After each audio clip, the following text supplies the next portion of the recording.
मदद करेंगे। जी भाई, माइक नंबर 1 से अगर कोई सवाल हो तो करें। मेरा नाम है त्रिविक्रम दास पालखे। मैं नौकरी करता हूँ यहाँ पर एक हार्डवेयर और क्लाउड के दुकान में।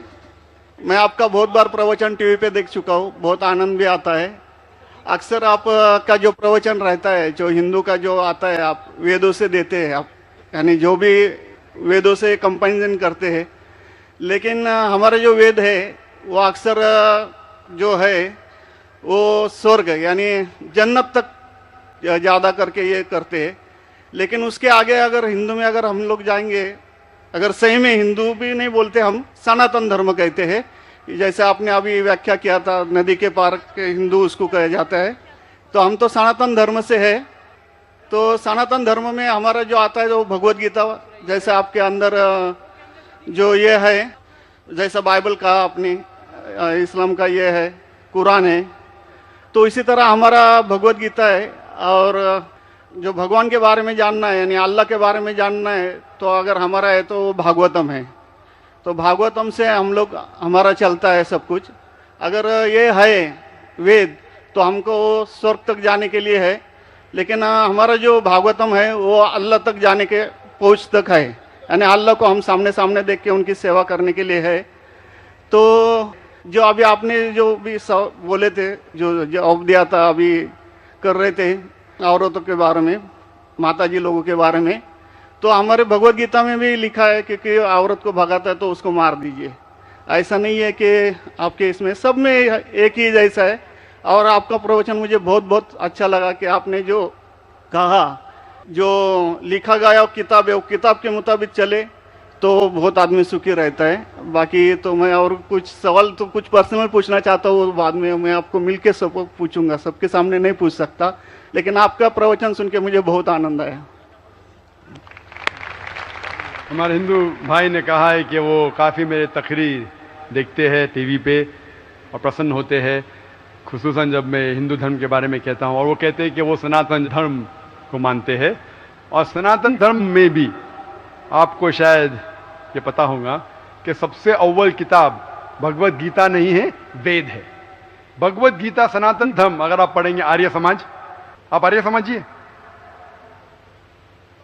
सनातन धर्म में बहुत से किस्म है। आपको इस्कॉन से मैं, इस्कॉन, बिल्कुल इस्कॉन, हरे रामा हरे कृष्णा, इस्कॉन, ठीक है। तो इस्कॉन का तस्करा करता हूं। मैं गया था एक बार कलकत्ता में, और कलकत्ता में तकरीर थी मेरी। उस वक्त बारिश आती है, बारिश तो हो गई, लेकिन मेरे साथ आने वाले थे इस्कॉन के हेड कलकत्ता के।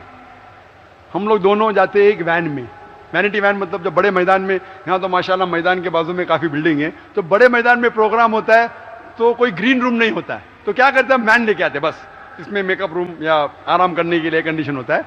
तो मैं इस्कॉन के हेड के साथ में बैठा था, तो उन्होंने वही बात कही जो आपने कहा, हमारे लिए सबसे अव्वल है भगवत गीता। मैंने बोला ठीक है, और कहे का वेद भी ठीक है।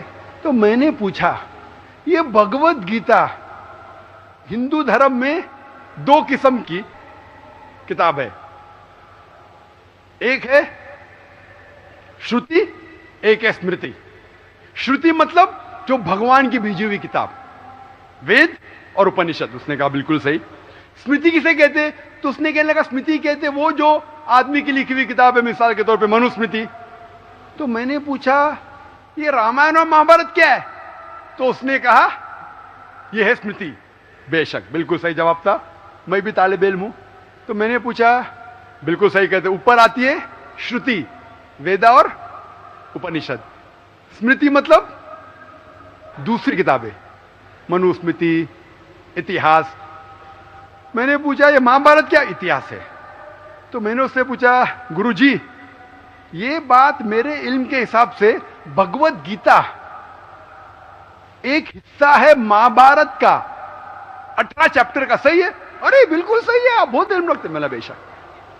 तो जब भगवत गीता महाभारत का हिस्सा है तो महाभारत स्मृति है क्या श्रुति है? चुप बैठिए। स्मृति है बोला, तो स्मृति ऊपर क्या नीचे? तो बोले हाँ आपके पास इल्म है ना, इसलिए आप जानते। हम लोग को कहते हैं भगवत गीता ऊंची है, लेकिन हम सही कहते हैं ये भगवत गीता वेद का निचोड़ है। निचोड़ है लेकिन वेद ऊपर है, खुदा की किताब है भगवत गीता।